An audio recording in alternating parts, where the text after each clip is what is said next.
Every single day, without fail, your dog does something that the whole internet has decided is adorable. You get up from the couch, your dog gets up.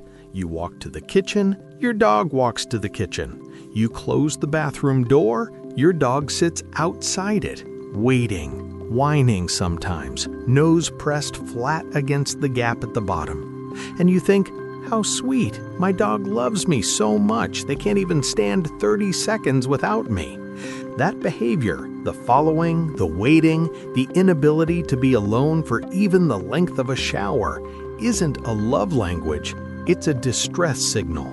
And the fact that it looks adorable is exactly why so many dog owners never catch it. 1. Build the tension. Think about what your dog is actually doing when they follow you. Their eyes never leave the doorway you disappeared into. Their body is angled toward it. They're not relaxed on the floor or half asleep, waiting for you to come back. They are alert, monitoring, calculating how long this absence is going to last. That's not love in the way we use the word. That's anxiety wearing love's face. Dogs evolved to live in groups. Their brains are wired, deeply biologically wired, to treat separation from their group as a survival risk. In the wild, a lone dog doesn't thrive. It becomes prey. So when your dog tracks your every movement, what they're really doing is running a continuous background process that asks one question over and over. Where is my person? Are they safe? Are they coming back?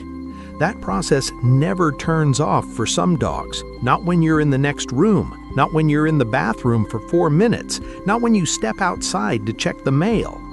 You didn't create this, but you may be making it worse without realizing it. 2. The science woven in naturally. A study out of Helsinki looked at over 13,000 dogs and found that nearly 3 in 4 showed at least one persistent behavioral problem: fear, compulsion, or chronic stress, even in stable, loving homes. The problem wasn't care, it was that most owners didn't recognize what they were seeing. Dogs don't experience love as a concept, they experience it as presence and absence, closeness and distance, safety and threat. When you're there, the nervous system settles. When you leave, even briefly, there's a spike. And over months and years of following you from room to room, many dogs get locked into that spike. It becomes their normal. So every time your dog follows you to the bathroom, what they're actually doing is checking on the one thing their entire emotional life depends on: you. 3.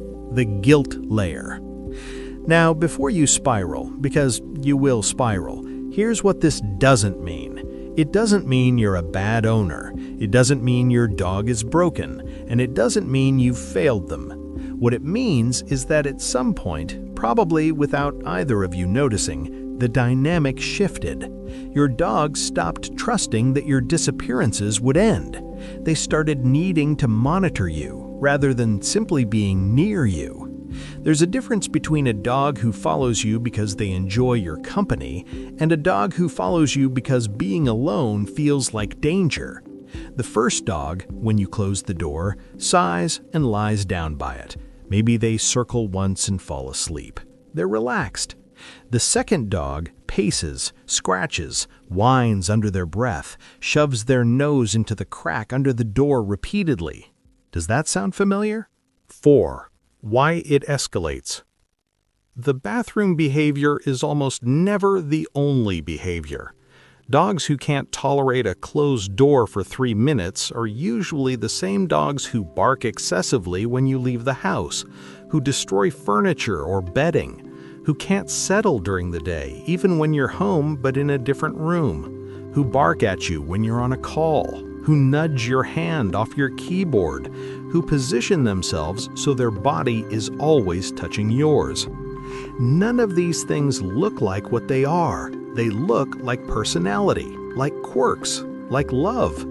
But underneath each of those behaviors is a dog whose nervous system has never learned that alone is survivable, that out of sight doesn't mean gone, that the door will open again. And the longer that goes uncorrected, the more entrenched it becomes.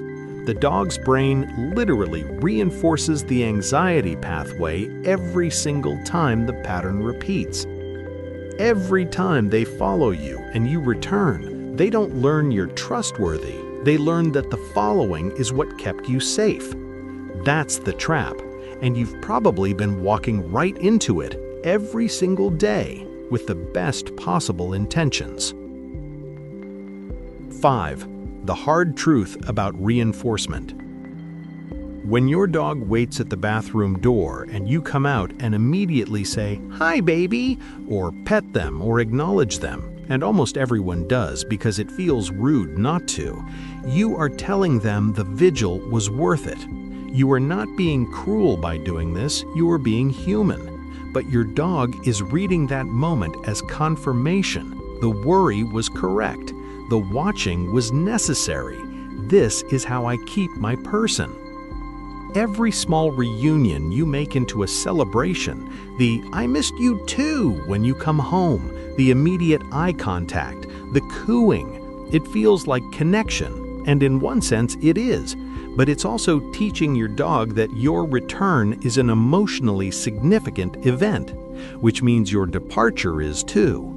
The goal, eventually, is to get your dog to the place where your comings and goings are boring, unremarkable, not because you love them less, because they're secure. 6. What this actually looks like to fix. So what do? You start small, smaller than you think makes sense. You close the bathroom door and you open it again in 10 seconds. Before the whining starts, before the scratching starts. You return while your dog is calm. That's the key. Always return to calm. Then 15 seconds, then 30, then 2 minutes. What you're doing is teaching the door that it's neutral. You're giving your dog hundreds of repetitions of the experience. The door closed and nothing bad happened, and they came back and I was fine. Their nervous system needs those repetitions. Not your words, not your reassurance through the door. Repetitions. This is called systematic desensitization, and it works. Not overnight, not even in a week, but it works because it targets the actual problem, not the behavior, but the belief underneath it. The belief that alone is dangerous. 7. The reframe. The thing about your dog following you to the bathroom? It's not a testament to how much they love you. It's a testament to how much they need you. And there's a meaningful difference between those two things.